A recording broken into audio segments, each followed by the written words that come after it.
नमस्कार, मी सलोनी. सोहम उद्योग किचनमध्ये तुमचं मनपूर्वक स्वागत आहे. तर आज आपण बघणार आहोत सोहम उद्योगच्या ज्वारी लाही पिठाचा उपमा.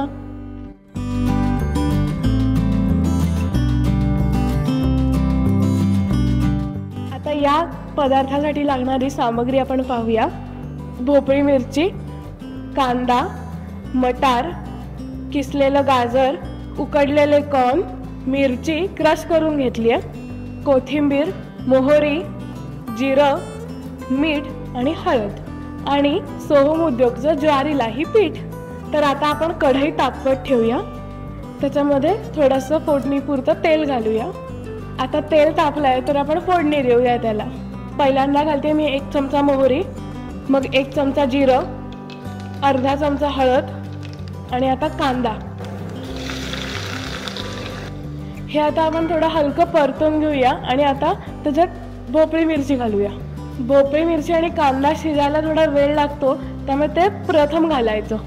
आता कांदा आणि भोपळी मिरची मस्तपैकी शिजली आहे, तर मी आता त्याच्यात किसलेलं गाजर, मटार आणि उकडलेलं कॉर्न घालते. आता या सगळ्या भाज्यांना खूप छान परतून घेऊया. यात खूप साऱ्या भाज्या असल्यामुळे हा उपमा आपला एकदम फायबरस आणि खूप हेल्दी होणार आहे. हे हलकंसं परतून घेतलंय. आता मी त्याच्यात क्रश केलेली मिरची आता मी अर्धा चमचा घालते आणि चवीनुसार मीठ. आता या भाज्यांना मस्तपैकी वाफ यायला मी त्याच्यावर झाकण ठेवते. 5 मिनिटं एक वाफ काढू आपण त्याची. हा ज्वारी लाही पिठाचा उपमा एकदम हेल्दी आहे. नेहमी आपण गव्हाच्या रव्याचा उपमा खातो त्याच्यापेक्षाही हा पचायला खूप हलका आहे. त्यामुळे तुम्ही लहान बाळांपासून अगदी 80-90च्या आजी आजोबांनाही देऊ शकता. याचा पचायला काहीच त्रास होणार नाही.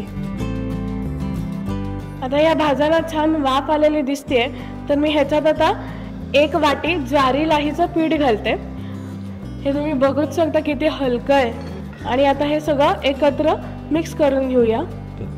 मग आता इथे आपण 1 वाटी पाणी घालूया आणि आता मी याच्यावर झाकण ठेवते. ह्याला साधारणतः 2 ते 3 मिनिटं आपण एक वाफ काढून घेऊया. आपल्या मराठी घरांमध्ये टिपिकल पोहे, उपमा किंवा इडली सांबार असे टिपिकल नाश्त्याचे पदार्थ आहेत. त्याच्यापेक्षा हा ज्वारी लाहीचा उपमा कधीही मस्त होऊ शकतो आणि जो खूप हेल्दी पण आहे. आता इथे माझा गॅस कमी आचेवर आहे आणि 2 ते 3 मिनिटं झाल्यानंतर मला दिसतंय की इथे पाण्याला उकळी आली आहे. उकळी आल्यावर ती ज्वारी लाही थोडीशी फुगेल आणि उपमा घट्टसर व्हायला चालू होईल. आता इथे छान उकळी आलेली आहे, तर मी झाकण काढून बघते आणि एकदा ढवळून घेऊया. आता ह्याच्यातलं जास्तीचं पाणी सगळं इव्हापोरेट झालं आहे आणि आपल्याला हवी ती कन्सिस्टन्सी आलेली आहे. नॉर्मल रव्याचा उपमा कसा आपला एकदम सगळं पाणी शोषून घेतो आणि घट्ट होतो, तसा हा तुमचा होणार नाही. कारण का ज्वारी लाही तेवढं पाणी शोषून घेत नाही तेल शोषून घेत.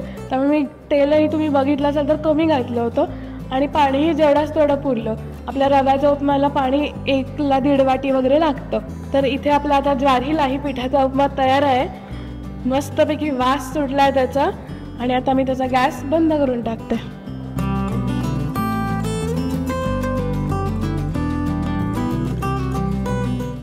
ज्वारी लाही पिठाचा उपमा तर तयार आहे. चला त्याची चव बघूया.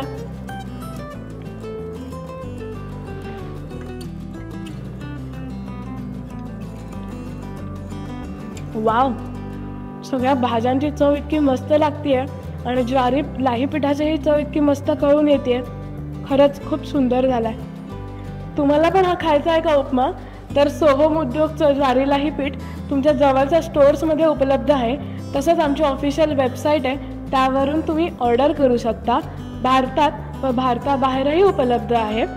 जर तुम्हाला हा व्हिडिओ नक्की आवडला असेल तर खाली दिलेल्या लाईक, शेअर आणि सबस्क्राईब नक्की करा. थँक्यू.